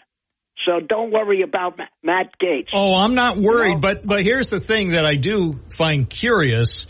Maybe he's from a wealthy family, but the question one has to ask about Matt Gaetz then, after he quit Congress in a huff, why did he start going on that Cameo service and offering people to have him record greetings, because you can go online and have him record stuff for you for $537. If he comes from a rich family, I mean, that sounds like something. Who is that? The big liar who was a member of Congress, the big liar from Long Island. Oh, George Santos. He did that. Santos, right. Yeah. So George Santos, I understand Santos was certainly not a paragon of integrity after he left Congress. So, of course, he needed money from that Cameo service by having dumb people pay lots of money for him to record things. But if Matt Gaetz comes from a wealthy family, why would he do that? I mean, it seems like he's lowering himself. He might not come from a wealthy family, Bobby. Well, that's my point. I'm listening to this on Google. Okay, that's my point. I've been wrong on Google so many times. I'm quoting Google and I look like a nut. Hey, what are you going to do now that Trump hasn't been convicted of any felons? You can't call him a convicted felon. Well, I can say he was a convicted felon, so I can still say that. Yes, I can. Yes, the charges. I thought he was. Wasn't it without prejudice, or was it with prejudice? I don't know. I don't know. I heard Tom, I feel comfortable calling him and saying he was a convicted felon. Is he now? Is he today? Now with the latest action? Apparently not. But was he in the past? No, it was dismissed. Yeah, but if a guy goes in for being, you still call him a killer? Yes. He's accused of killing somebody and they prove him innocent. Do you still call him a killer? If somebody was convicted of murder, I can say with a straight face and honestly, yes, in whatever month it was, he was convicted in April 2024 of murder. Then if you want to tell the complete story, a court later found him innocent. No, you're never found innocent. No court ever finds you innocent. And you, as a former NYPD cop, know that our court system never finds you innocent. There are two verdicts for most juries, either guilty or not guilty. If you are found not guilty, that doesn't mean you're innocent. It only means the prosecutor failed to prove the case beyond a reasonable doubt. You could still be guilty of sin, but the prosecutor failed to convince 12 jurors beyond a reasonable doubt that you were guilty of the charge. Yeah, well, you see, no, you're innocent until proven guilty. You know what? I'm going to have to get off the line. Claverack just pulled up in my driveway. Oh, okay. Well, I wonder what the hell is going on. Well, hopefully. Hey, listen, Bobby. Yeah. Have a happy Thanksgiving, all right? You too, Tom. Thank you so much. I am thankful for you and for all of our callers and all of our listeners. Have a great Thanksgiving. All right, well, we're thankful for you. Jeez, I can't believe it. All right, let me find out. You know why? I do have a wire down, but it wasn't that important. All right, take care, Bobby. Okay, you too, Tom. 1125 WNBF, station that's serving America with an attitude of gratitude. Hi, you're on the air. What's your first name? Where are you calling from? Still sticking with the old Boston Trumps. I just came from... Wait, who is this? You got to give your name and where you're calling from. You know who it is, Bob. Well, I mean, yeah, I know, but not every listener knows. Yes, they do. Wait, who is this? I mean, we have to go through the formalities, not because I'm a mean guy, but because I play by the rules. No, you ain't a mean guy. All right. Well, let's hold on. Let's take it from the top. It's 1126 WNBF with more calls. Good morning. You're on the air. What's your first name and where are you calling from? Yeah, I just came from Anwell family, and just on the way here, my blood pressure was great. Now it's probably... All right. Please give your first name and where you're calling from. Told you, Bob from Vestal, 3 times. All right. Well, we're probably having some kind You got a hearing problem, too? You're... What? Yeah, I'm tired of you knocking gates. Can't you one day treat the Republicans like human beings? Do you know how many people in this triple cities would probably listen to this if you weren't on your little laughing about... before I went to the doctor, I heard your list of people that... Who is it, from Binghamton? Yeah, Peter from Binghamton. He said the White House chief of staff should be John from Binghamton. Yeah, that sounds like real. And then there's other picks. I'm going, what? And I don't know. I think something's wrong with the water up there or something. There is. They're putting fluorides into it. Yeah, they're doing it to me, too. I know the guy that works for the water department. But, well, he knows it's poison. That's why they have to dress in protective suits when they're handling the fluorides, because it's so dangerous. I like it. It makes me mean. The fluoride makes me mean. Now, I'm a nice guy. Anybody that knows me would tell you that. But something about you just, I don't know, man. It just triggers something to me. The way you just cannot one day give Donald Trump a break. It's amazing to me. And this President-elect Trump, the only reason you're saying that, I know it's not to be nice. I know it's to be sarcastic. You can tell. So everything you do, I just don't get it. What's not to get? I mean, the program is pretty simple. I think it's pretty simple. Yeah, you're pretty simple. That's my point. You don't like Donald Trump. We get it, Bob. It's been 12 years. Hey, he's the greatest thing. He's the greatest. No. He's the greatest developer from Queens to ever become president.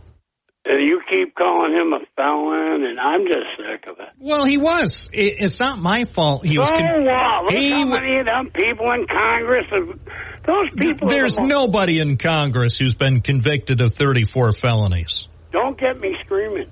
Look, there's nobody even in Vestal who's been convicted of 34 felonies. You know that. See, you know this is pissing me off. No, it shouldn't. The truth will set you free.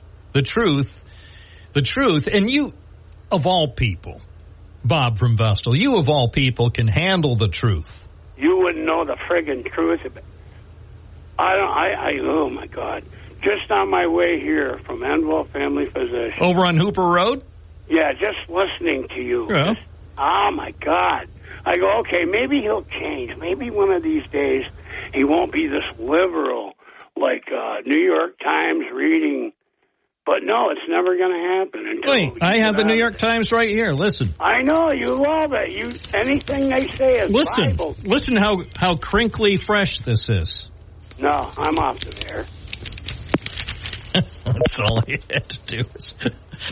Now, what if that really wasn't the New York Times? What if that was just a piece of, I don't know, wrapping paper, if I was wrapping gifts for the holidays? What if I made that up about the New York Times?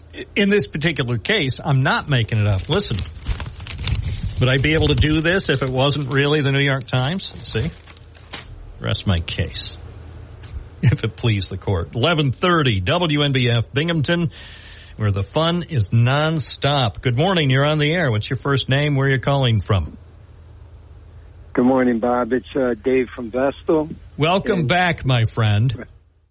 Right there, Bob, your last caller. There is your White House press secretary. Right there. I nominate him. Could you see him handling the reporters in the White House? No, KJP is so much better. KJP, I would rather see her be in charge of the press office for the next 4 years than somebody of that ilk. Come on, KJP would do an excellent job for President-elect Donald John Trump Sr. Hey, Bob, the main reason why I called is I was intrigued earlier with your conversation with Tom from Menlo when you were discussing journalists. And, Bob, as in all professions, there are good and bad job performances. And I'd like to hear your opinion, Bob. Journalism, media in general, what do you want to call it? Trust. The trust and confidence in them is at an all-time low. Bob, who and what can we blame for that? DJ Trump. No, seriously, Bob. Seriously. What can we blame if there's for that? one, it's the simplest answer, although albeit incomplete, the simplest answer when it comes to journalism or so many other American institutions that used to be held in fairly high regard, the reason why they're not anymore, the simplest answer and the quickest answer is Trump. He started this nearly a decade ago as far as trying to destroy the trust most Americans have in their institutions, whether it was journalism or the DOJ and the FBI and other institutions, even the office of New York State Attorney General, he has seen fit to criticize. Bob, you know, bad journalism is going on way before him being involved in anything. But as far as a lot of that bad journalism happened in the 80s when he was pretending to be a Trump spokesperson when in fact it was him piping wacky stories that made front page headlines in the New York Post and the Daily News. So yes, there was bad journalism that goes back at least 40 years, and Trump took full advantage of the bad journalism that was practiced by New York tabloids, because more than wanting to print the truth, they wanted to sell papers. Bob, how do you feel, Bob, about these unnamed sources? How do you feel about them using that, Bob? Or were they did that with Trump stories in the 80s when he was talking about the best sex he ever had. That was stuff that was piped to him by Trump himself as an unnamed source. So if Trump wants to criticize journalism or reporters for using unidentified sources, then he should criticize himself, because either in the past he was used as an unnamed source or a source who used a fake name on New York City reporters. He did it repeatedly. So, you know, he took full advantage of the sloppiness or the desperation of reporters. So he's been doing that for decades. And even now, for all the criticism that he directs toward journalism, I can almost guarantee that some of the stories about him are actually sourced directly to him, with the understanding that he not be named. So that's just a sorry the sorry truth that he loves to batter and badger the press, and yet he takes full advantage of the media, whether it's his friends at Fox or his friends on syndicated radio like Sean Hannity and Dan Bongino and Mark Levin. I mean, these are people who are personal friends with the guy, and they're trying to purport that somehow they're independent journalists. They're not independent journalists. They're buddies with the president-elect. And more often than not, over the last several years, when he wanted to get extended periods of free publicity, he did interviews with them, his buddies.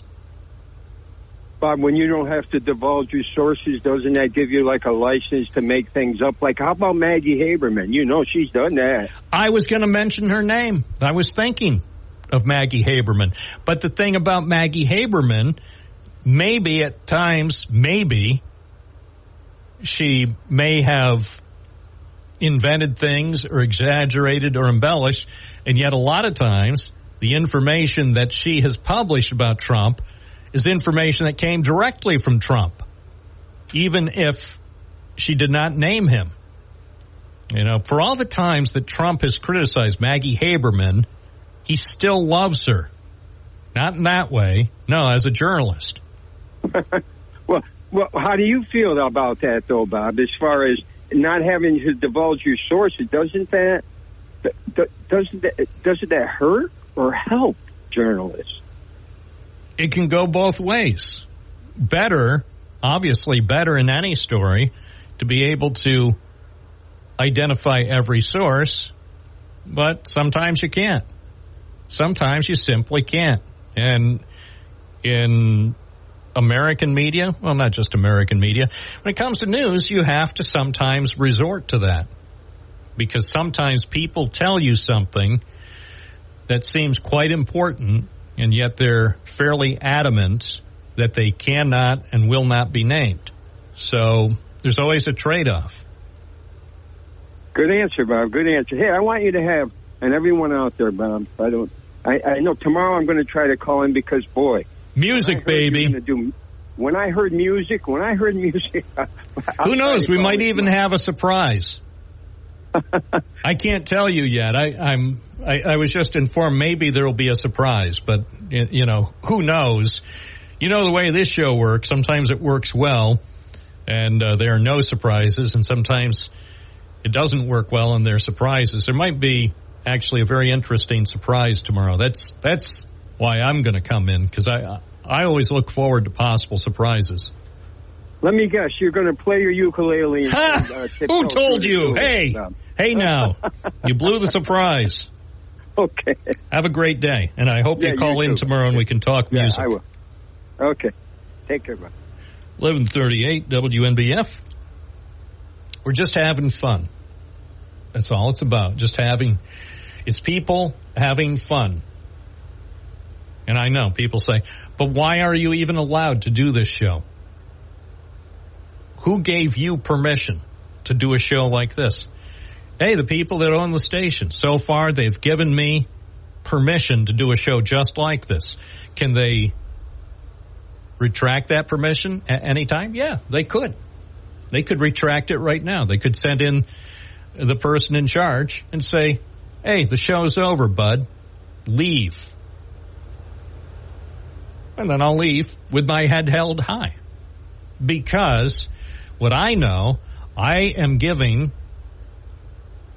the people at Town Square Media the very best show that I'm able to do, and also the people who listen, the very best show. So it serves the community. At some point, do they want to go in a different direction? Of course they will. When will they go in a different direction? I don't know. The only thing I know about radio and TV and everything else, every other business, is at some point someone comes along and wants to go in a different direction. And when they do, they'll let you know. It's 11:39 on Tuesday morning. I'm Bob Joseph on WNBF. Stay tuned to see what direction WNBF is headed. Continuing in the appropriate direction. Jesse from Owego, you're on the air. Wow, the appropriate direction. I like that. Oh, my attention was caught earlier when it came to a filing in court for a dismissal. There's two meanings. You have with presidents and you have without presidents. So there's two different meanings behind that. Now, if you file for a dismissal and it says with presidents, that means all the evidence that they have, and they find further evidence, they can bring it up again. But if you file for a dismissal without presidents, they cannot bring it up again. So I'm curious how that's going to go. I'm curious how it was filed. Was it with or without? Well, bottom line, here's the bottom line with this guy. First of all, we know he was convicted of 34 felonies. Everybody knows it. He knows it. The world knows it. 8 billion people know he was convicted of 34 felonies. That's all we need to know. At this point, we can move on. Makes no difference. We can move on. Nothing's going to happen to him. We knew that anyway. Even if he had not been victorious in this month's election, nothing was going to happen to him. They weren't going to lock him up. They weren't going to fine him. They weren't going to slap his wrist.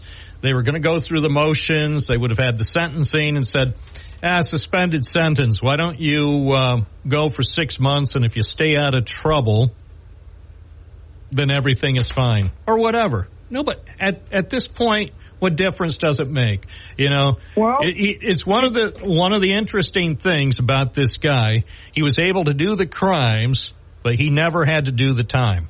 So he is perhaps the only person in America with 333 million fine people. He's pretty much the only American who can get away with it. Well, I brought this up with my daughter yesterday, and I said, Ellie, can you imagine if that would happen to me and you? Where do you think we'd be? We'd be locked up. You or me or Hillary or even Hunter. By the way, I hereby call on Joe Biden to pardon Hunter Biden. Well, okay. Why not? Why should Hunter Biden have to do any time? Trump doesn't have to do any time. Nobody who's connected with the president, either the president or a presidential family or friend, ought to do time anymore in this country. So I say, as a Christmas gift to the nation, Joe Biden should announce at noon on December 24th that he's going to pardon Hunter Biden and anybody in America with the last name Biden, whether they're related to him or not. Every Biden is pardoned. Yeah. Even Jill. And funny thing is, she hasn't been accused of doing anything wrong. Well, yes, she has, but I'm not going to say it. Nothing serious. You know, yeah, she burned the pancakes, but that happens occasionally, too. It's not like it's 34 felonies. What she's been accused with starts with the letter F, and I'll leave it there. You're bad. Just so bad. But I like it. It's so bad, and yet I like it. Yeah. Hey, you know, what the heck? In the spirit of the holidays, pardon everybody. Just pardon everybody. Open up the jails. Pardon everybody, no matter what you've done. Get out of here. It's costing us too much money. We can save billions of dollars if we just let everybody go. Let bygones be bygones. You're pardoned. Where did that old saying come from, Bob? I remember, let's say you were opening a door or walking through and you bumped into somebody. What's the first thing they said? Pardon me? No, they usually said something else, but we can't say it on radio. Well, me especially. Yeah. So again, as far as Trump, whatever. Again, he wasn't going to do any time. He wasn't going to be fined. Whatever. Go ahead. I mean, look, the Supreme Court already basically has given him a green light to do anything he darn pleases for the next 4 years. Do whatever you do. I mean, hey, the people have spoken. The people have gotten what they voted for. Yeah. Right now I'm still working on this list here because that was pretty hilarious. The email you got. How many people he would recommend for the departments that Trump has already put in. I don't know, Bob. I don't even know if it's even worth my imagination to do it. Yeah, try it. We have plenty of time. Enjoy the day. Tune in tomorrow for music, baby. I'll be ready. Talking Heads for one, and Judge Janine for transportation. Oh, my gosh. Thanks. 1147 WNBF. This is Radio Heaven, isn't it, folks? Selena from Binghamton. Good morning. Good morning, Bob. I love your show. Oh, thanks. I love it, too. I just want to say I wish everyone a great, big, beautiful holiday season, especially you and your listeners. And I'm looking forward to the music tomorrow. Well, we're going to have fun. Oh, I'm going to have fun, too, listening. Tune in. Oh, yeah, I just want to tell you and all your listeners, I respect your show and I respect all listeners. I wish you a beautiful, happy holiday season. Thanks. Okay, bye.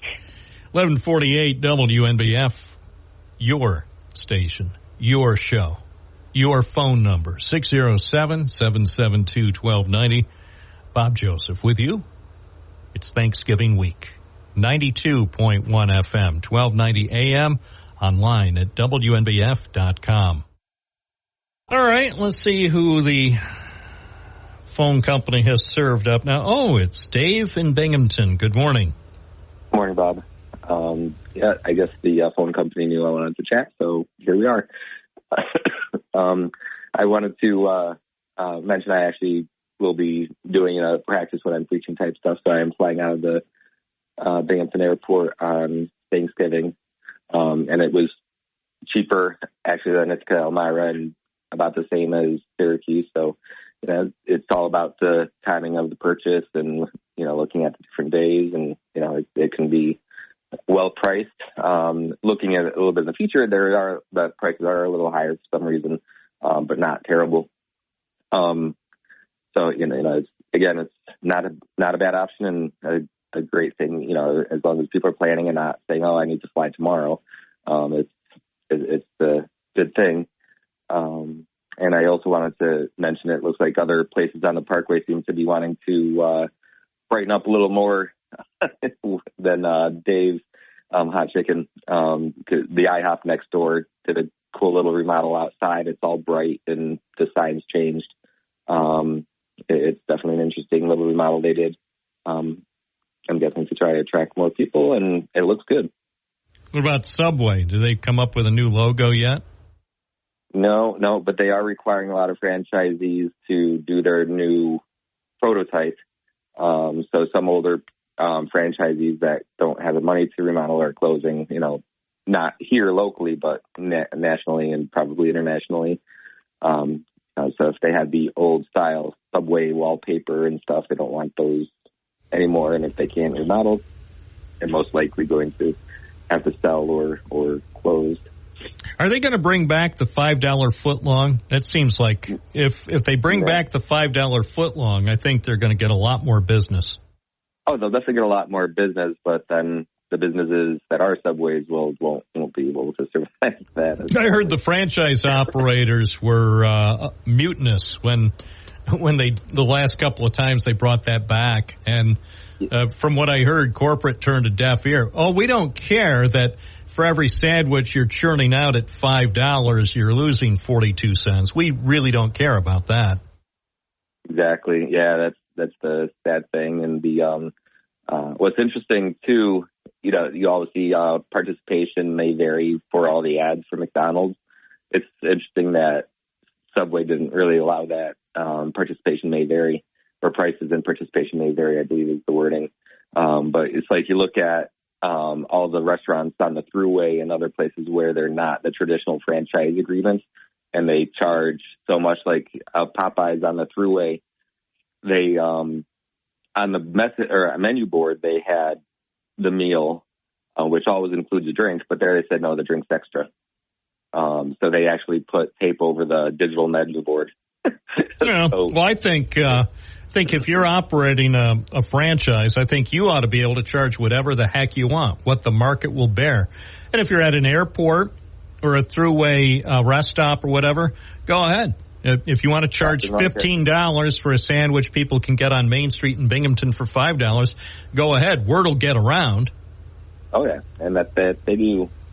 Sure. And I got to say, I mean, that's America. Love it or leave it.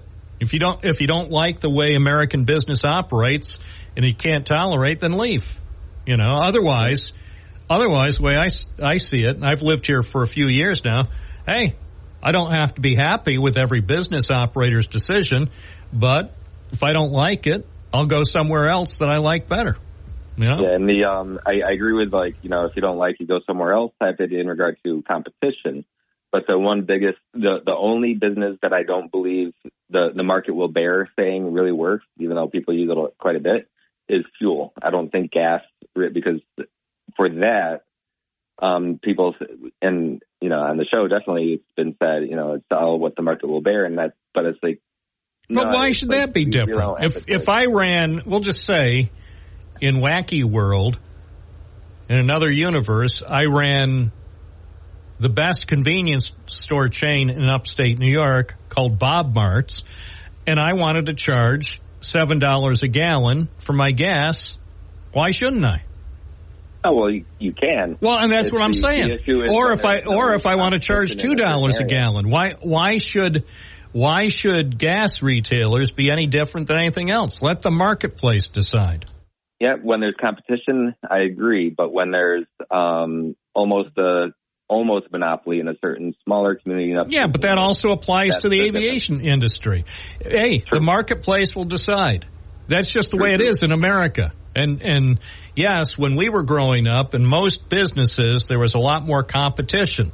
These days, there's limited competition in most businesses. That's the way it is. Don't have to like it. It's America.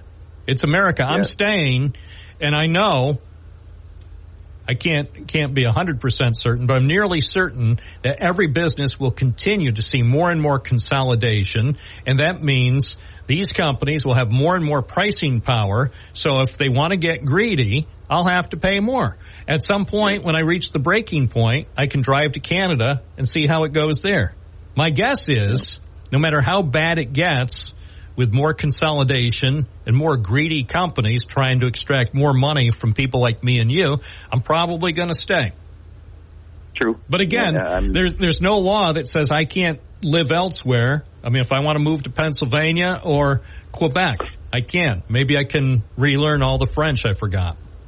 And work for a station called CNBF and do something called Montreal Today. I don't think it's going to go over very well because they'll know that I'm not a native French speaker, but, then the station could say they're going in a different direction, hiring someone who really knows French. Yeah, so it'll be, now I can't remember the B name for where the Senators moved to, but you could to that place now. Yep. Hey, I got to run. We're out of time. Enjoy. Yep. Hey, we are out of time. I'll be back tomorrow. We'll talk about the music on Binghamton Now. I'm Bob Joseph.